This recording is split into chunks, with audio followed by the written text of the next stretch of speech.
En su gracia, Dios concede muchas oportunidades al ser humano, pero en muchas ocasiones el ser humano las desperdicia y no encuentra una segunda oportunidad. Simplemente en la Biblia encontramos varios ejemplos de esto. En Génesis 3 recuerdan a Adán, perdió la oportunidad de disfrutar de la bendición de Dios al caminar en obediencia, perdió el paraíso por su desobediencia a Dios y no hubo segunda oportunidad. Siglos después, Moisés, por desobediencia a Dios, perdió la oportunidad de entrar a la tierra prometida por su desobediencia a Dios y no hubo segunda oportunidad. Más tarde, el mismo Sansón, uno de los jueces de Israel, inundado de privilegios por su pecado, por su falta de dominio propio, perdió la oportunidad de servir a Dios muchos más años de su vida debido a su propio pecado y no hubo una segunda oportunidad. El rey Saúl, el primer rey de Israel, recordarán ustedes también por su impaciencia, su intempestividad, su desobediencia a Dios, perdió la oportunidad de disfrutar de la bendición de Dios al reinar sobre Israel y no hubo segunda oportunidad. El mismo David, habiendo disfrutado del privilegio, del deleite de caminar con Dios de cerca, en 2 de Samuel echó todo por la borda por un adulterio y no hubo una segunda oportunidad de tener una familia que disfrutara de la bendición de Dios, porque el resto de su vida, como se lo dijo Dios a través de Natán, Dios lo perdonó, pero la espada no se apartó de su casa. Y hubo problema tras problema tras problema en su vida. En el Nuevo Testamento, claro, no podemos olvidar a Judas, quien perdió la inmensa oportunidad de servir al Señor y sobre todo perdió su alma y no hubo una segunda oportunidad.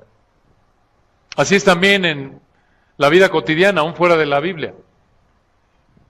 Dios en su gracia a muchos a lo largo de la historia les concede la oportunidad de vivir, pero muchos desperdician esa oportunidad entregándose al pecado y finalmente muriendo a causa de su estilo de vida y no hay segunda oportunidad. Otros, Dios en su gracia les conceda la oportunidad de estudiar, de prepararse, pero muchos desperdician esa oportunidad siendo indisciplinados y perdiendo la oportunidad de prepararse y no hay segunda oportunidad en muchos casos. Otros, Dios en su gracia les concede la oportunidad de tener un buen trabajo, pero muchos desperdician esa oportunidad siendo negligentes en su trabajo, irrespetuosos hacia sus jefes, y no hay segunda oportunidad de encontrar un trabajo tan bueno como el que perdieron por su negligencia. A otros Dios en su gracia les concede la oportunidad de casarse, pero muchos desperdician esa oportunidad siendo orgullosos, teniendo expectativas no bíblicas y en muchos casos perdiendo la oportunidad de casarse con un hombre, una mujer de Dios y descubren tristemente que no hay segunda oportunidad.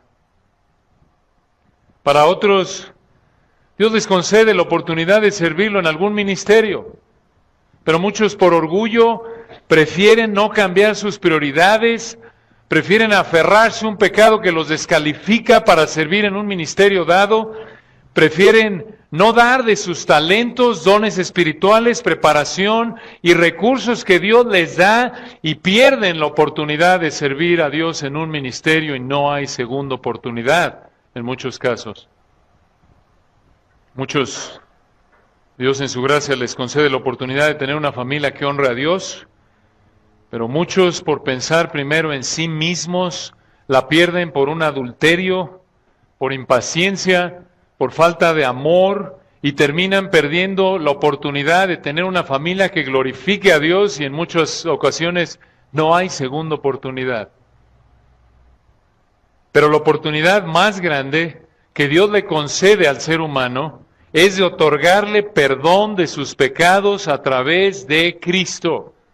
Pero como muchas otras oportunidades que Dios nos concede a lo largo de la vida, es una oportunidad limitada.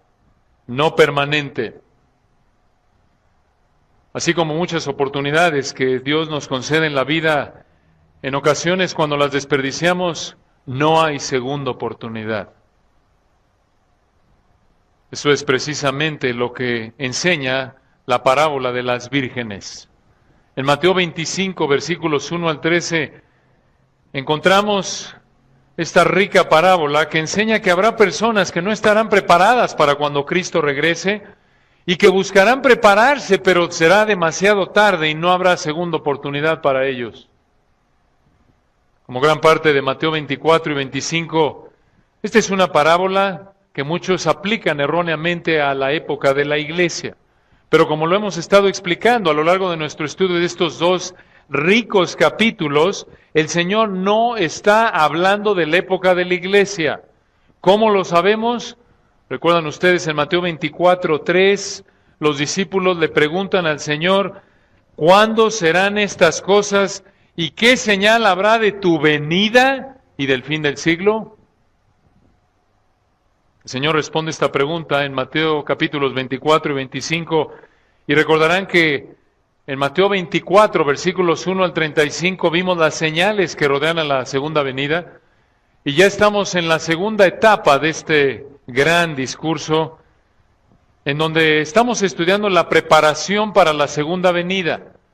Aquí a partir de Mateo 24, 36 y prácticamente hasta el final del capítulo 25, o más bien en Mateo hasta 25:30, no al final del capítulo 25, el Señor presenta 4 parábolas que ilustran la importancia de estar preparados para su segunda venida. Ya vimos la primera en el 24, versículos 36 al 44, espera como quien protege una casa. Vimos la segunda en Mateo 24, 45 al 51, espera como esclavo fiel. Y el día de hoy veremos la tercera, en donde el Señor prácticamente explica que debemos esperar velando como virgen prudente. Mateo 25, 1 al 13. Ahora recuerden, antes de entrar a los detalles de este texto, recuerda, como lo hemos estado estudiando, Él no está hablando de la época de la iglesia aquí. Él está hablando de la época de tribulación futura de 7 años que preceden a su segunda venida. Recuerden que la iglesia ya no está aquí en Mateo 24 y 25, ya fue arrebatada, pero aunque no estaremos aquí, hay grandes principios que tienen aplicación para nuestra vida cotidiana. Obsérvenlos y comencemos leyendo Mateo 25, versículos 1 al 13. Mateo 25, versículos 1 al 13. Entonces el reino de los cielos será semejante a 10 vírgenes que, tomando sus lámparas, salieron a recibir al esposo. 5 de ellas eran prudentes y 5 insensatas. Las insensatas, tomando sus lámparas, no tomaron consigo aceite, mas las prudentes tomaron aceite en sus vasijas, juntamente con sus lámparas. Y tardándose el esposo, cabecearon todas y se durmieron. Y a la medianoche se oyó un clamor: aquí viene el esposo, salid a recibirle. Entonces todas aquellas vírgenes se levantaron y arreglaron sus lámparas. Y las insensatas dijeron a las prudentes: dadnos de vuestro aceite, porque nuestras lámparas se apagan. Mas las prudentes respondieron diciendo: para que no nos falte a nosotras y a vosotras, id más bien a los que venden y comprad para vosotras mismas. Pero mientras ellas iban a comprar, vino el esposo. Y las que estaban preparadas entraron con él a las bodas, y se cerró la puerta. Después vinieron también las otras vírgenes, diciendo: Señor, Señor, ábrenos. Mas él respondiendo dijo: de cierto os digo que no os conozco. Velad, pues, porque no sabéis el día ni la hora en que el Hijo del Hombre ha de venir. Esta es francamente una parábola aterradora, como veremos el día de hoy y vamos a ver en esta parábola tres elementos de la parábola de las 10 vírgenes. Observen el primero. Observen en primer lugar la semejanza entre las vírgenes. La semejanza entre las vírgenes. Versículo 1. Entonces el reino de los cielos, una pausa ahí, se refiere a la esfera en donde Dios gobierna. El reino de los cielos será semejante, palabra clave aquí. Esto muestra que el Señor va a comparar el reino de los cielos con una escena de la vida cotidiana de la época. En este caso, versículo 1 nos dice que será semejante a 10 vírgenes que tomando sus lámparas salieron a recibir al esposo. Una pausa ahí. 10 vírgenes. Se refiere a damas de honor en una boda, parte del cortejo nupcial. Esta es entonces la escena de una boda, algo cotidiano en esa época. No se nos dan muchos detalles. Parece, sin embargo, que el esposo es un hombre que estaba en el periodo de desposamiento, que en esa época se refería al periodo de compromiso, en el cual los novios ya se consideraban legalmente casados. Sin embargo, no estamos exactamente seguros porque no nos da los detalles el Señor y aparentemente ese no es el punto de la parábola. El punto primordial es estar preparados. Entonces, aquí parece que el esposo ya viene para tomar a su prometida como esposa, para concluir este periodo de desposamiento. Estas vírgenes son las damas de honor de la boda y observen que tenemos ¿a cuántas? 10. Aquí las 10 se ven iguales. Observen versículo 1 que las 10 toman sus lámparas. Las 10 salen a recibir al esposo. Externamente las 10 se ven iguales. ¿Quién es el esposo en la parábola? El Señor Jesucristo, claro. ¿Quiénes son las vírgenes? Estas son personas que profesan ser cristianas. Estas son personas que externamente dicen ser cristianas, dicen estar esperando la venida de Cristo. En el contexto, sin embargo, de Mateo capítulos 24 y 25, son personas que profesan ser creyentes cuando el Señor viene por segunda vez. Estas son personas que profesan ser creyentes prácticamente durante el periodo de tribulación de 7 años. Sin embargo, aquí hay algo muy interesante. Aquí vemos la semejanza. Se ven iguales externamente, pero observen el segundo elemento de la parábola de las 10 vírgenes. Versículos 2 al 10 presentan la diferencia. Versículo 1, la semejanza. Las 10 toman sus lámparas, las 10 son parte del cortejo nupcial, las 10 van a recibir al esposo, pero versículos 2 al 10 vemos la diferencia entre las vírgenes. A partir del versículo 2 vemos una diferencia que se abre como una grieta entre las 10 y termina separándolas al final del pasaje. ¿Cuál es la diferencia? Observen el versículo 2. 5 de ellas eran prudentes y 5 insensatas. Vemos una primera diferencia. Hay 5 prudentes, sabias, y 5 son en el original torpes. Son imprudentes, son insensatas. Observen cómo se ve su torpeza, la torpeza de las 5 insensatas con la prudencia de las 5 prudentes, versículo 3. Las insensatas, tomando sus lámparas, no tomaron consigo aceite. Este no es aceite 3 en 1, aceite de canola. Esto es aceite, culturalmente hablando, de oliva. Este es aceite de oliva. Se usaba como combustible para prender estas lámparas, para mantenerlas prendidas. Versículo 4, noten el contraste. Mas las prudentes tomaron aceite en sus vasijas, juntamente con sus lámparas. ¿Qué tipo de lámparas son estas? Bueno, se han encontrado varias de estas lámparas en excavaciones arqueológicas. Y hay algunos que dicen que se refiere a una antorcha. Creemos, por el significado de la palabra en griego, y esto no es algo muy serio en cuanto al pasaje, que estas lámparas eran como una especie de taza alargada que usaban para prenderse, y se usaba como combustible aceite de oliva para prender la mecha.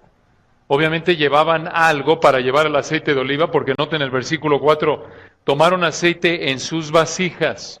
La mecha era de lino torcido, y las 10, noten, toman sus 10 lámparas, pero solo 5 de ellas, las prudentes, llevan combustible para prenderlas. Llevan aceite para prenderlas. Noten la diferencia. Externamente se ven iguales. Las 10 toman sus lámparas, van a recibir al esposo, pero hay una diferencia, escucha, interna. Solo 5 de ellas llevan aceite para prender la lámpara. ¿Qué es el aceite? Es la gracia salvadora de Dios, es la salvación. Solo 5 de ellas son realmente salvas. ¿Y quién tenía aceite cuando llegue el esposo? Las prudentes. Las prudentes son creyentes genuinos. Las imprudentes son creyentes falsos. Dicen que son cristianas, externamente pueden parecer cristianas, pero carecen de la realidad interna de gracia salvadora. Como ya lo vimos en ese tiempo de la tribulación, habrá gente que profese ser creyente, pero realmente no lo será. ¿Recuerdan ustedes ahí en el capítulo 24, versículo 10? Noten ustedes, Mateo 24, versículo 10, mismo discurso, el Señor dice, muchos tropezarán entonces y se entregarán unos a otros, y unos a otros se aborrecerán, versículo 11, y muchos falsos profetas se levantarán y engañarán a muchos, y por haberse multiplicado la maldad, el amor de muchos se enfriará. No que perdieron la salvación, sino que nunca la tuvieron y en el momento de la persecución prefirieron abandonar, mostrando que carecían de aceite, usando los términos de la parábola, carecían de la realidad de la salvación, carecían de regeneración genuina, de la gracia salvadora de Dios. Y así como se sucederá en el periodo de tribulación futura de 7 años, así es en nuestra época y a lo largo de la historia de redención realmente. Externamente en muchas áreas hay gente que se dice ser cristiana y se ve igual a gente que realmente lo es, pero en realidad no lo es. Carece de gracia salvadora. Por ejemplo, la gente que profesa a Cristo en general pudo haber repetido una oración, pudo haber pedido perdón a Dios, puede leer su Biblia, puede ser miembro de una iglesia y una iglesia que enseñe la palabra, puede ser alguien que canta a Dios, estar involucrado en algún ministerio, ofrendar, inclusive hasta estar en un ministerio de enseñanza, presentar la Biblia, orar por la gente en la iglesia, hasta noten, esperar la segunda venida de Cristo como las vírgenes. Se ven muy parecidos, idénticos de hecho, pero así como las semejanzas externas de las 10 vírgenes no necesariamente garantizan salvación genuina, puedes tú ser alguien que se ve como un cristiano externamente, pero internamente no serlo en realidad. Puede ser como los maestros de 2 Timoteo 3:5, que tienen apariencia de piedad, pero negarán la eficacia de ella. Puedes profesar ser cristiano y pertenecer a un grupo cristiano y actuar externamente como cristiano, pero internamente tú lo sabes y Dios lo sabe, aferrarte a tu pecado y justificar tu pecado de alguna manera pecaminosa, diciendo, bueno, Dios es amoroso y me va a perdonar. Necesitas asegurarte de que realmente te has arrepentido, que no solo tienes fachada de cristiano, sino que realmente tienes la sustancia genuina de cristiano. Este es un problema tan serio que observen cuántas veces el Señor lo repite una y otra vez a lo largo de su ministerio. ¿Se acuerdan, por ejemplo, en la parábola del sembrador? ¿Recuerdan? El Señor explica que no todos los tipos de tierra son genuinas, sino solo la que da fruto. ¿Recuerdan al final del Sermón del Monte en Mateo 7? ¿Cómo enfatiza? No todo el que me dice, Señor, Señor, entrará en el reino de los cielos, ¿se acuerdan? Es la misma idea, realmente vayan ahí por un momento con esa parábola con la que concluye el Sermón del Monte del Señor. Obsérvenla ahí en el versículo 24, Mateo 7, 24. Observen desde el 13 realmente. Mateo 7, 13. Recuerden esto, lo estudiamos a detalle. Está terminando el Sermón del Monte. Él ya mostró cómo es que una persona entra al reino y vive en el reino, empezando con reconocer que no merece nada más que la paga de su pecado, porque no le puede ofrecer nada a Dios más que su pecado, porque es un pobre espiritual. Mateo 5, 3. Bienaventurados los que pobres en espíritu. Así entra al reino. Y el Señor no te encierra en Mateo 7:13. Entrad por la puerta estrecha, donde solo pasas uno por uno. No puedes entrar con tus amigos que aman su pecado, no puedes entrar con tu pecado. Entra solo, despojado de tu orgullo, en arrepentimiento. Versículo 13, porque ancha es la puerta y espacioso el camino que lleva a la perdición, y muchos son los que entran por ella. Nota en versículo 15, hay gente que contribuye a que mucha gente siga por la puerta espaciosa, la puerta ancha, el camino ancho que lleva al infierno. Y ese camino es en el que toda persona está por naturaleza, aun los que son religiosos como los escribas y fariseos.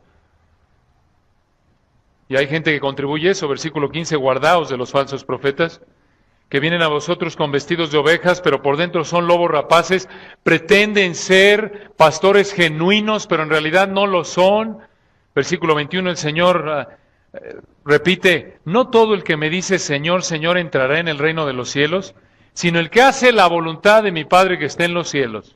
Versículo 24, noten de nuevo, noten, versículos 13 y 14, hay gente que va por el camino ancho, entró por la puerta ancha y piensan que van a la salvación, al cielo, pero están equivocados. Versículo 21, hay gente que dice Señor, Señor, y cree que va al reino de los cielos. Versículo 22, muchos me dirán en aquel día, Señor, Señor, ¿no profetizamos en tu nombre? Esta es gente que predicó la palabra de Dios. Versículo 22, y en tu nombre echamos fuera demonios, y en tu nombre hicimos muchos milagros. Versículo 23, y entonces les declararé, nunca os conocí, apartaos de mí, ¿qué? Hacedores de maldad. Y le está hablando a los del versículo 22, 21, los que le dicen Señor, Señor, que lo reconocen como hijo de Dios externamente, que predican su palabra, que hacen milagros y van al infierno. Y noten, el Señor lo remarca, versículo 24, cualquiera pues que me oye estas palabras y las hace, le compararé a un hombre que prudente, que edificó su casa sobre la roca. Versículo 25, descendió lluvia y vinieron ríos y soplaron vientos y golpearon contra aquella casa y no cayó porque estaba fundada sobre la roca. En el 26, pero cualquiera que oye estas palabras y no las hace, le compararé a un hombre insensato que edificó su casa sobre la arena. Noten, se ven iguales las casas, la diferencia es que el cimiento. Uno edificado sobre la roca, otro sobre la arena. Externamente no se ve la diferencia, así como no ves el cimiento de una casa. Pero Dios sabe.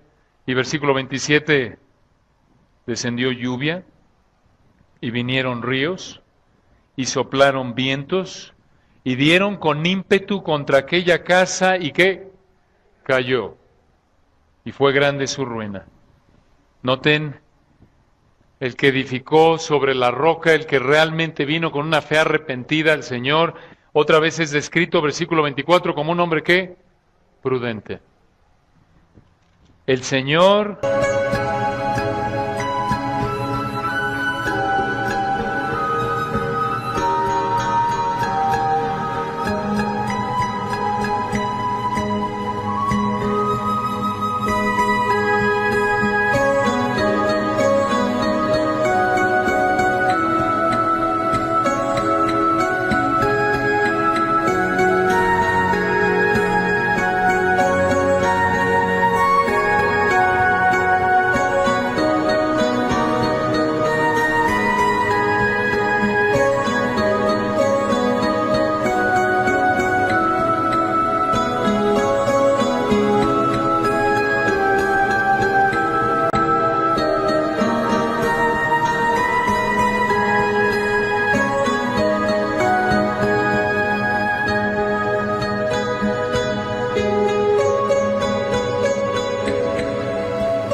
sabe lo fácil que es engañarnos, lo fácil que es pensar que eres cristiano y no serlo en realidad, como lo vemos con las vírgenes, lo vemos con las parábolas, ya lo vimos con la parábola del sembrador, lo mencionamos en Mateo 13, y recuerdan en Mateo 13, con la parábola del trigo y la cizaña, ¿recuerdan?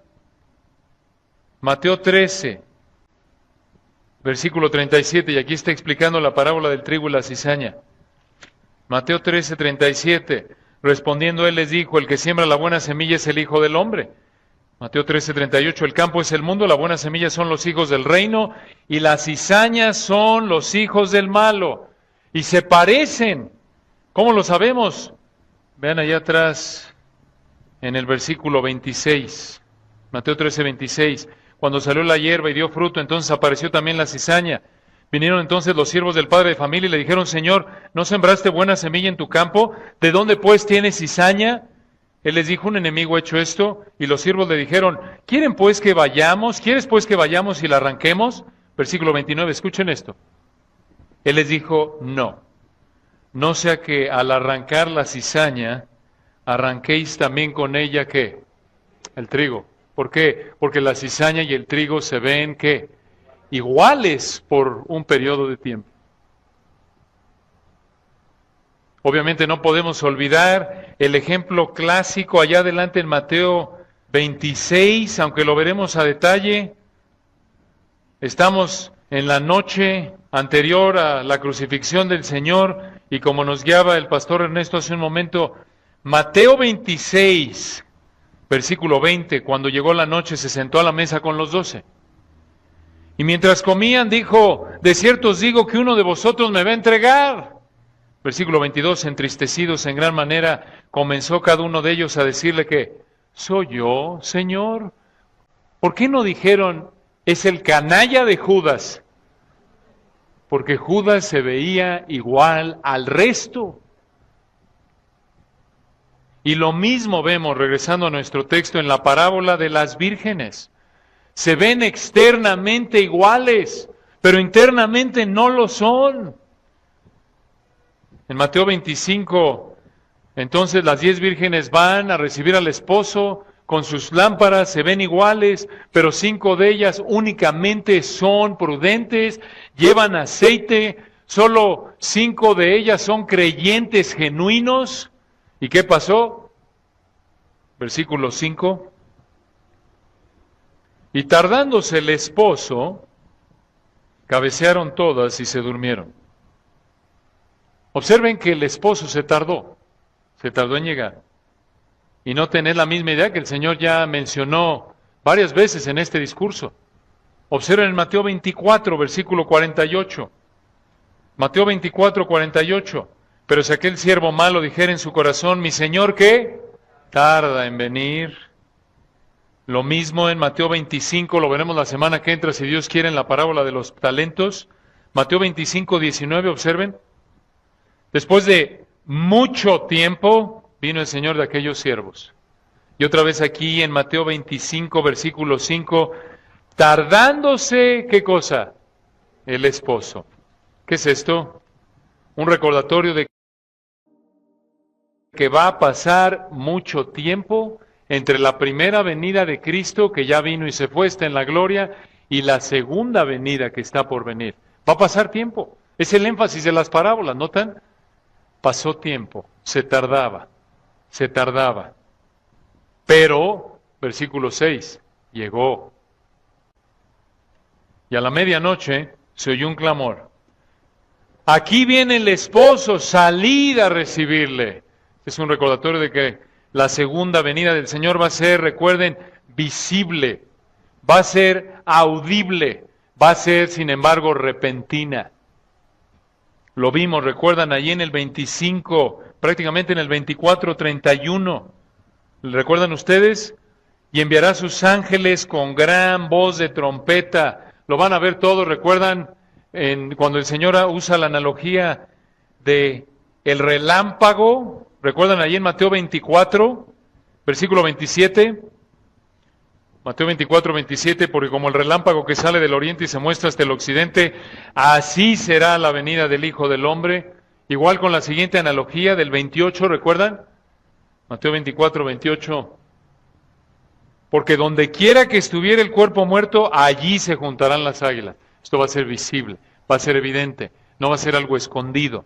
Y entonces regresa aquí el esposo, versículo 6, y noten versículo 7. Entonces todas aquellas vírgenes se levantaron y arreglaron sus lámparas. Noten, se ven iguales otra vez. Las 10 se levantan cuando oyen que llegue el esposo. Las 10 parecen mostrar cierta emoción de que llegue el esposo. Noten que no nos dice aquí, bueno, las 5 insensatas dijeron, ya vamos a seguir durmiendo, ¿para qué? Las 10 se ponen de pie, las 10 arreglan las lámparas. Otra vez, externamente iguales. Pero observen, versículo 8. Y las insensatas dijeron a las prudentes, dadnos de vuestro aceite, porque nuestras lámparas se apagan. Aquí se ve, en el momento de la segunda venida se ve la diferencia. En el momento de la venida del esposo, en el caso de la parábola, en el momento de los creyentes que estén vivos en esa época, se va a ver cuando venga el Señor por segunda vez. Esto es la diferencia entre los profesantes y los que no lo fueron. Y versículo 9, noten cómo responden las prudentes. Mas las prudentes respondieron diciendo, para que no nos falte a nosotras y a vosotras, id más bien a los que venden y comprad para vosotras mismas. No es que son codas las prudentes, no es que son avaras, no es que no querían compartirlos, lo que pasa es que no les iba a alcanzar para ellas. Y aquí hay un recordatorio, escucha, la salvación es intransferible. La salvación es intransferible. Es como un boleto de avión, como una tarjeta de crédito. Intransferible. ¿No es cierto? No le puedes dar a tu cónyuge, a tu hijo, a tu amigo, a tu vecino, a tu ser querido la salvación. No puedes decir, Señor, voy a vivir de una manera tan santa que le voy a dar 20% de mi santidad y a través de eso ya lo salvas. No. Cada uno es responsable delante de Dios. Noten, la salvación es intransferible. ¿Qué es esto? La misma idea, aunque es un punto secundario de la parábola, es un buen recordatorio de la misma idea de Ezequiel 18, ¿recuerdan ustedes?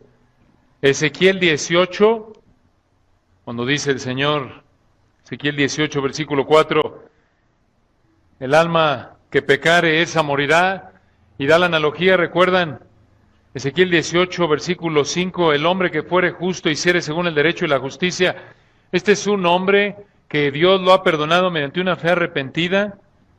Dice al final del 9, este es justo, Ezequiel 18, 9, este vivirá, dice Jehová el Señor.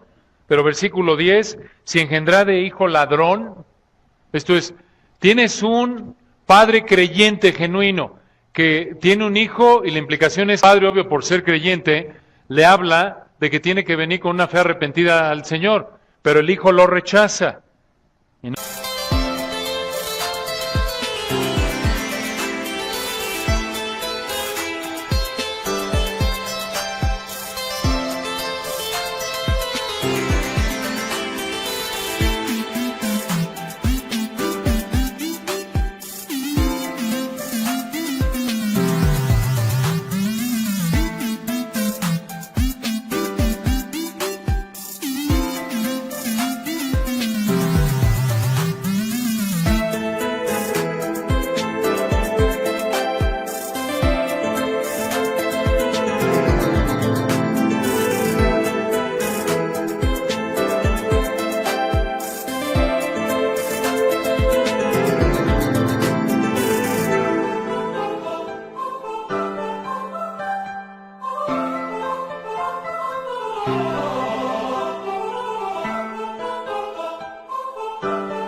Noten ustedes, versículo 13, hablando del hijo que rechaza la fe de su padre.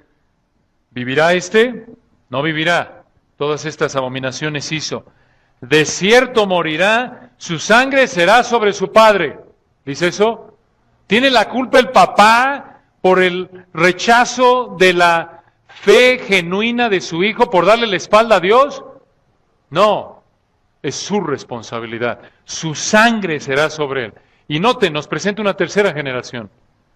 Versículo 14. Pero si este, ¿quién es este? El impío del versículo 13.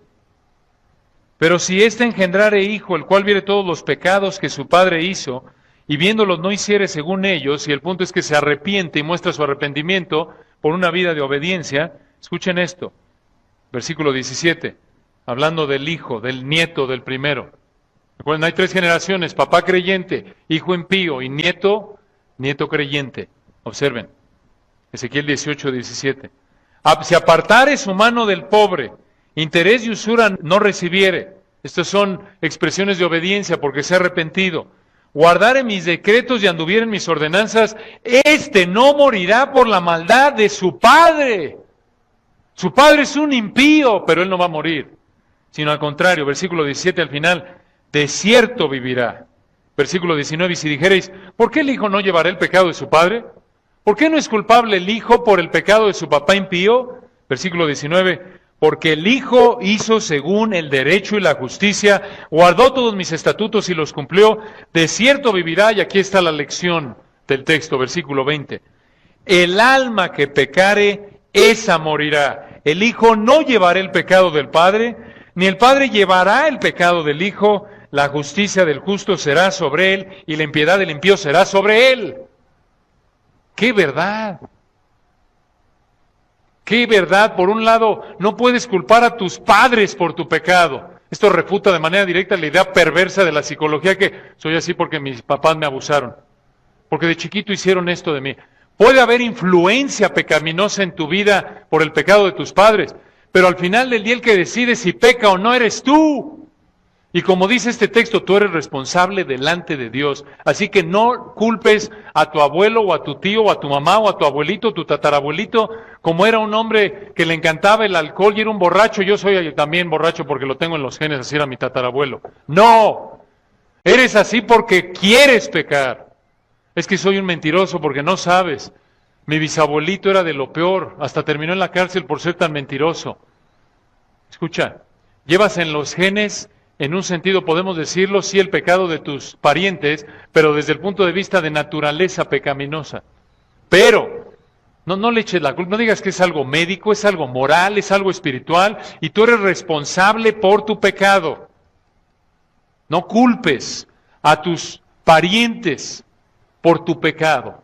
Si tú pecas, tú eres responsable. Si tú le das la espalda a Dios es porque tú quieres darle la espalda a Dios, porque prefieres el deleite temporal del pecado que el deleite de servir al Señor. Y al mismo tiempo esto debe traer alivio a ti, una implicación práctica como padre por la salvación de tus hijos. Puedes orar por ellos, la salvación de tus nietos, parientes. Puedes orar por ellos, instruirlos con la palabra, vivir una vida de piedad, como este padre aquí en Ezequiel 18. Pero si tu hijo quiere aferrarse a su pecado, es responsable delante de Dios. Tú no puedes salvar a tu hijo. Si él quiere pecar, lo va a hacer, aunque lo metes en una escuela cristiana y lo metas a la escuela dominical con calzador, a menos de que Dios cambie su corazón, él va a seguir amando su pecado, y aunque lo aísles de influencias pecaminosas, en cuanto pueda, en cuanto esté libre de tu influencia, va a buscar satisfacer su pecado. Dios tiene que cambiar el corazón. Pero desde el punto de vista humano, cada uno es responsable delante de Dios. Recuerda, nadie puede convertir a nadie. No puedes transferirle a nadie tu salvación. Por mucho que ames a un ser querido, por mucho que nos duela ver a personas que amamos ir camino al infierno, no puedes tú hacer nada fuera de orar por ellos, darles el Evangelio y buscar vivir un ejemplo de obediencia a la palabra. Pero finalmente es entre ellos y Dios.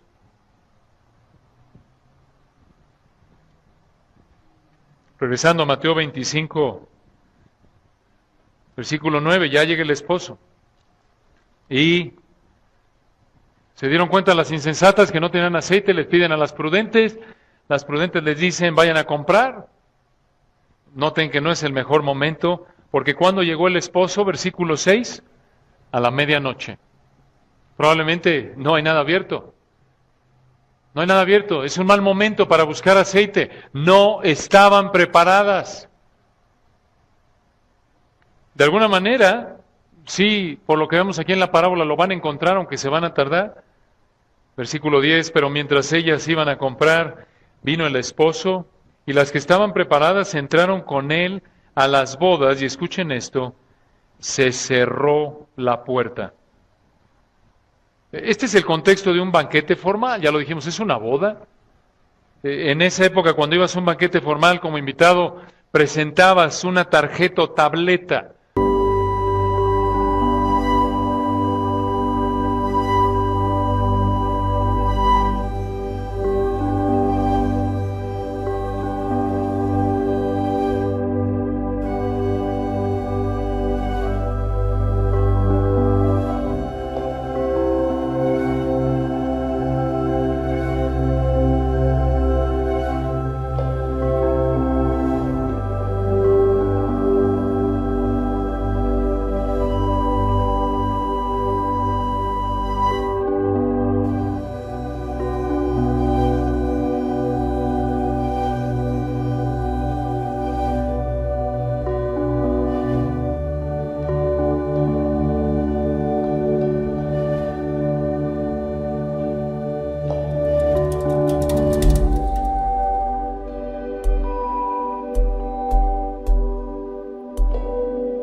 A un siervo que estaba en la puerta y de esa manera podías confirmar el acceso al banquete, no cualquiera podía entrar. Cuando los invitados, sin embargo, ya estaban adentro, se acostumbraba que el dueño de la casa cerraba la puerta y no se permitía que nadie más entrara sin importar lo mucho que insistiera.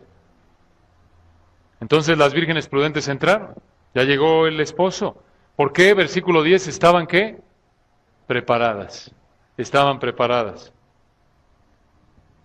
Recuerden que las insensatas, ¿dónde están? Mientras las prudentes entran, la boda se cierra la puerta, ¿dónde andan las imprudentes? Comprando aceite, están buscando aceite. Versículo 11, después vinieron también las otras vírgenes. No sabemos si encontraron el aceite, el texto no nos dice. No sabemos si lo encontraron, pero era demasiado tarde, ese es el punto, era demasiado tarde, ya no hubo una segunda oportunidad. No, el texto no nos dice si buscaron y no encontraron, o si encontraron pero ya no las dejaron entrar. El punto, sin embargo, es que era demasiado ¿qué? Tarde. Versículo 11, después vinieron también las otras vírgenes, estas son las insensatas, diciendo, Señor, Señor, noten, ábrenos, están insistiendo. Son como los de Mateo 7:21, ¿recuerdan? Señor, Señor, ¿no profetizamos en tu nombre? Están aparentemente profesando algún tipo de relación íntima con el esposo por ser damas del cortejo, damas de honor. Profesan, por ser profesantes, por ser personas que profesan ser cristianas, claro, piensan que tienen una relación con el Señor y se entienda que le dicen Señor, Señor. Pero noten, versículo 12 encontramos una de las frases más tristes en toda la Biblia. Mas él, respondiendo, dijo, de cierto os digo que no os conozco. ¿Cómo que no las conocía? Nunca tuvo un conocimiento íntimo con ellas en términos de relación. Nunca conocieron a Cristo, es la idea. Nunca tuvo un conocimiento íntimo de nivel de relación personal, es la idea. En contraste a 2 Timoteo 2:19, donde dice que el Señor conoce el Señor a los que son, ¿qué? Suyos. A los que no son suyos, no los conoce. No que es ignorante de ellos, obvio, Dios es omnisciente y conoce a toda persona, pero no conoce a los incrédulos en el sentido íntimo de una relación personal. Observen el versículo 12, que no hubo una segunda oportunidad para estas mujeres. No les dijeron, ¿saben qué? Dejen que acabe esta parte de la boda y entran. No. Una vez que el Señor venga, no habrá oportunidad para el que no se arrepintió. Así como no habrá segunda oportunidad para el que muera sin Cristo. Entonces, vemos la semejanza entre las vírgenes, externamente se veían iguales, actuaban igual. Sin embargo, vemos en segundo lugar la diferencia entre las vírgenes. Realmente las prudentes eran las que eran genuinas, poseían salvación genuina. Y esto nos lleva en tercer lugar a la lección de las vírgenes, versículo 13. Velad pues, porque no sabéis el día ni la hora en que el Hijo del Hombre ha de venir. Otra vez, velar aquí, en el contexto se refiere, asegúrate de que tengas, ¿qué? Aceite, que es gracia salvadora. La manera en la que puedes velar, la manera en la que puedes estar preparado para la segunda venida, es que poseas salvación genuina. Esa es la idea. Otra vez, esta es la segunda venida. Esto no es estar listo para el rapto ya sucedió aquí. Es estar listo para la segunda venida. La iglesia ya no está aquí. Pero la lección también es para nosotros. Y la lección es, asegúrate de que eres cristiano ya.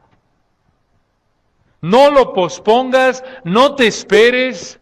Deja tu pecado y ven con una fe arrepentida a Cristo. De lo contrario, si Dios te quita la vida antes de que te arrepientas, o te concede estar vivo por ser un incrédulo, vivir a lo mejor la tribulación, si se tarda y en su soberanía así lo designa, y no te has arrepentido en su segunda venida, igual que en la parábola, no tendrás una segunda oportunidad. Esto es trágico. De nuevo, hemos visto varias lecciones en esta parábola, pero la más importante es que para estar preparado para la segunda venida de Cristo, tienes que haber nacido de nuevo. Tienes que estar preparado. ¿Cómo te preparas? Viniendo con una fe arrepentida a Él, creyendo que Jesús murió para llevar el castigo que tú mereces, y después de 3 días de muerto resucitó, mostrando que el Padre aceptó su sacrificio. Esa es la única manera en la que puedes estar preparado. Si no has creído realmente, entonces no estás preparado para verlo como Salvador. Solo estás preparado para verlo como juez. Pero recuerda, no te engañes pensando que tienes tiempo y que Dios te va a dar una segunda oportunidad y que cuando estés ahí ante el juicio del gran trono blanco, si mueres sin Cristo, ese juicio reservado para los incrédulos en Apocalipsis 20, 11 al 15, no crees que ahí Dios se va a tocar el corazón y va a decir, bueno, está bien. Todos ustedes, ok, les doy una segunda oportunidad. No hay nada en el texto que indique eso. No hay segunda oportunidad, aun cuando estés cara a cara frente a Él, es el punto. Recuerda, Hebreos 9:27, está establecido que los hombres mueran una sola vez y después de esto, ¿qué? El juicio. No dice que los hombres mueran una sola vez y después una segunda oportunidad. No. El Señor procede, ahí en la siguiente parábola, a seguir enfatizando este punto. Tienes que estar listo. Tienes que estar listo. Y la semana que entra, si Dios quiere, veremos la parábola de los talentos. Mateo 25, 14 al 30. Oremos.